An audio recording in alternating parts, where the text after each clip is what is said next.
Help support the show by joining the Patreon or becoming a YouTube member. Also, hit that like button and subscribe if you want more Browns-focused content. The old stereotype in football, in sports in general, right? And I hate when people go to this, is when you give a player a bunch of money, all of a sudden they're not going to be motivated anymore to play, right? They're not going to be motivated anymore to do any better, that they're just going to get lazy and rest on their laurels and all of that nonsense, right? Like, this is something that people go to anytime a contract does not work out. It can't be that the player maybe have just physically aged, or maybe that player had some circumstances going on in their life. It's always they got lazy when they got the money. And it's one of the most annoying common takes in all of sports. And when MYLES GARRETT signed that contract in the offseason, that made him the highest paid non-quarterback of all time for like 2 weeks before Micah got his deal and before TJ got his deal.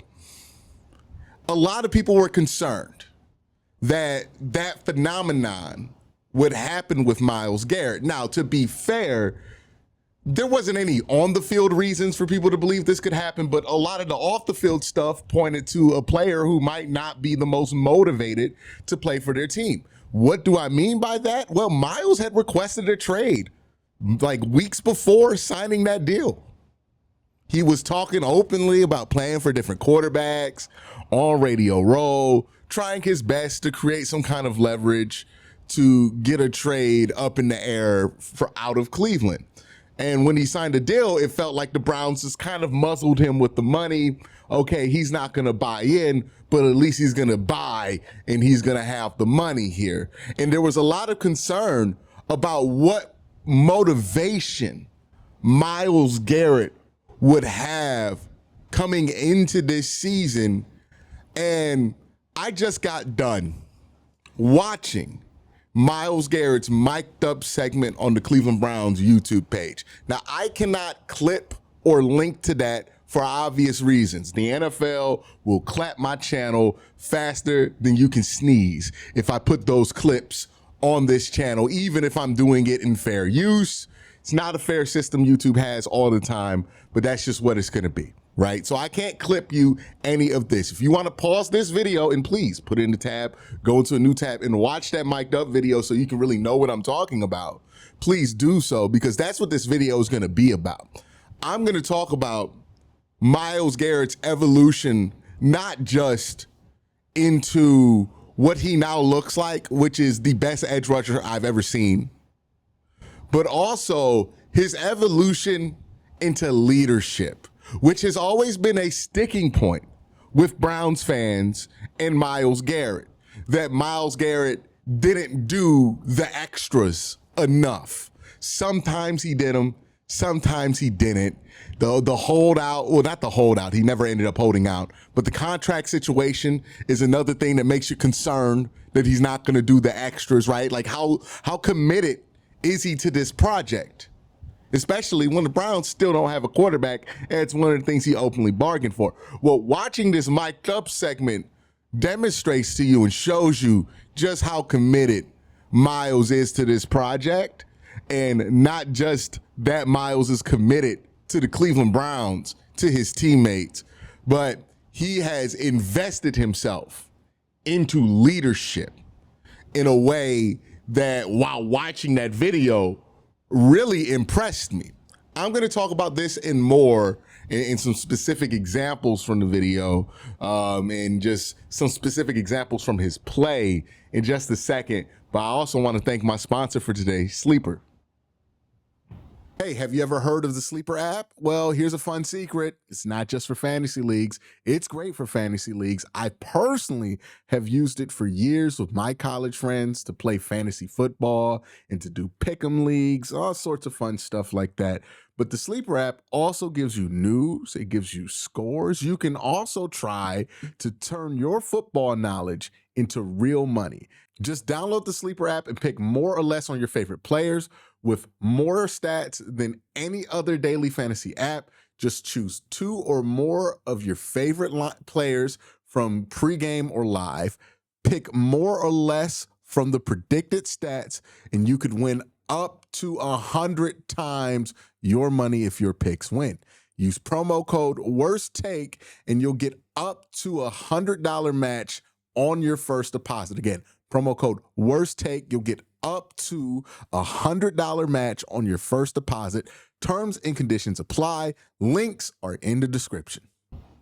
That's the thing with Myles that I think has truly taken a step amongst others, right? One, on top of everything, I think Myles Garrett physically, mentally, he's playing the best football he's ever played in his life. I don't know how that's possible for somebody who's already won Defensive Player of the Year, somebody who's already been at the top of their position for a couple of years. But the Myles Garrett we're seeing this year is significantly better than the Myles Garrett who won Defensive Player of the Year at least 3 weeks into the season. This is a different guy. He's mentally at the point to where he just knows what's going on. He's seen teams throw so much at him over his career that nothing surprises him anymore. Look, Matt LaFleur, who is one of the best offensive minds in all of football, right? You're talking about the guy who rejuvenated Aaron Rodgers' career and has gotten Jordan Love off to an all-pro start of his career. Like, really respected offensive mind. And, he made the decision before this game to basically have 2 different play sheets, one for when Myles is on the field and one for when Myles Garrett is off the field. When they asked him, hey, is that a normal thing you do for elite edge rushers? He said, no, this isn't even a normal thing I did for Myles Garrett the last time I played him. This is because this is what this guy's been on this year. Myles Garrett is breaking offenses. He's breaking how offenses think about even protecting against him. How the Browns defensive line alongside of him is performing is also breaking offenses. It's why the Browns, despite the fact that they have gotten very little play from the quarterback position, have not entered halftime with like a big deficit yet this season, because that defense is going to keep them in the game for at least 2 to 3 quarters, even if the offense gives you nothing, right? But on top of Myles playing at that high of a level, which again, I need to stress, is significantly higher than we've ever seen Myles Garrett play. Like a couple of years ago when he won Defensive Player of the Year, and last year when he repeated those same statistics that he won Defensive Player of the Year with, just didn't get it because the Browns only had 3 wins. Everybody was saying he's the best defensive player in football. He now looks like one of the best defensive players of all time. He looks like the best edge rusher I've ever watched in my lifetime. I'm not being hyperbolic. I'm not being excited. I'm just telling you, honest to God, that's how good he is right now. There's no edge rusher in the NFL in the last 15 years that would make somebody like Matt LaFleur have 2 play sheets because of the dominance that that player imposes. Myles Garrett gets blocked by 3 people on a regular basis, despite the fact that the rest of the offensive line is terrified of the rest of the Browns' defensive line. So not only has Myles Garrett done the opposite of that stereotype, which is take his game up a notch after getting the money, and keep in mind, somehow, some way, Myles Garrett is only the 3rd highest paid non-quarterback. You go figure with that. But he's took his game up a notch to the point to where whatever money you're paying him, there's no doubt that he's worth it. You know, you can pay him quarterback money at this point, the level that he's playing at. There's no doubt in my mind. I remember a time where people used to question Myles' impact. That's impossible to do. He's become undeniable at a position where very few have ever become undeniable at. You know, usually you got to explain defensive line success to most people. You have nothing to explain with Myles Garrett. So the level of play has gone up, but the leadership has gone up. listen to him on the sidelines, right? I know when you get that mic'd up segment, you get attracted to all the stuff happening on the field, but really the important stuff for Myles is the stuff on the sidelines, how he's getting everybody to lock in. You know, the power of positive thinking, which sounds silly to some people who are extremely negative and cynical, but to people who get shit done on a regular basis, you know the power of just telling yourself you're gonna get something done, right? That's how people who get shit done, my bad, that's how people who get get done. That's just word of advice for you, right? You know, take it from a man who started his sports talk career out of nothing and has made it to the point to where I get to talk to thousands of you on a daily basis. The power of just believing that you can do it is so important.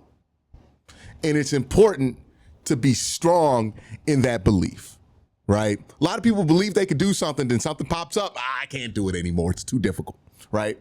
And the Browns had multiple times that popped up where it would have been a reasonable reaction to say, hey, it's too difficult. But you just hear Myles on that sideline telling everybody, no, we got to get this done. We can get this done. We're going to knock this ball out. We're going to block this field goal. We're going to find a way to win. That's what, if you go to the locker rooms and the sidelines of the teams that constantly win, no matter how much bullshit they're dealing with, you're going to find that mindset is in common with all of them. You go to that Kansas City Chiefs sideline when they're in a playoff run, there's not a single person that doesn't believe they can win a game, even if they're down by 14, even if they're down by 17. I mean, I remember this with LeBron when he was in Cleveland. No matter what happened in the first half of a basketball game, there was no doubt in everybody's mind that they could win that game because LeBron was confident like that. That's the stuff that has taken him to the next level, right? And it almost reminds me of how LeBron went to that next level in his career, right? When he went from, oh, well, it's difficult. I don't know. My jumper's not going to, I don't care if it's not dropping. I'm going to make it happen, right? Like the 2012, after the 2011 finals, LeBron was just much different. The mindset clicked where it's like, hey, I'm just going to get this done no matter what. And that's the kind of mindset that Myles has right now. He looks like somebody who is aware of his power, and not only of his power, of his presence, right? He knows he is a man who has superpowers. He knows that the people across from him knows that he has superpowers. And then most importantly, some of these guys, most of these guys now, because we're forgetting that Myles, you know, he was drafted in 2017, which was not recent. A lot of these guys, like Roger Rosengarten, grew up watching Myles Garrett, right? Like, how you gonna protect against this guy, you know? So now Myles has this air of inevitability. When a kid lines up against Myles now, it's not just, oh, look at this guy who's really good. It's, oh my God, that's Myles Garrett. And he's able to attack that. This is somebody at the peak of their powers mentally, physically, I'd argue even spiritually. I mean, he looks like he's just in tune with everything. Man was on his knees begging for the Browns to win this game. Like, that's a man who's locked in, who's committed so far to this team. And I have to point that out because I've been critical of Myles' leadership in the past. The car accident, the constant speeding tickets, the lack of interest at times in taking on the responsibility of motivating his teammates, right? All of that stuff has been stuff that you would like a player like Myles to provide. Ultimately, you're fine if he doesn't, but you would like if a player like Myles provides that. And when you see it, and you see a legitimate change in something like that, I think it's important to recognize it and acknowledge it, because that kind of change, that kind of growth is just as important as if he put on weight or if he got faster or if he got stronger, because I think it makes him better at football. I think it makes his teams better at football. But that's my thoughts about that mic'd up segment with Myles Garrett. Let me know what you think in the comment section down below. Y'all have a great day. Have an even better night. Peace.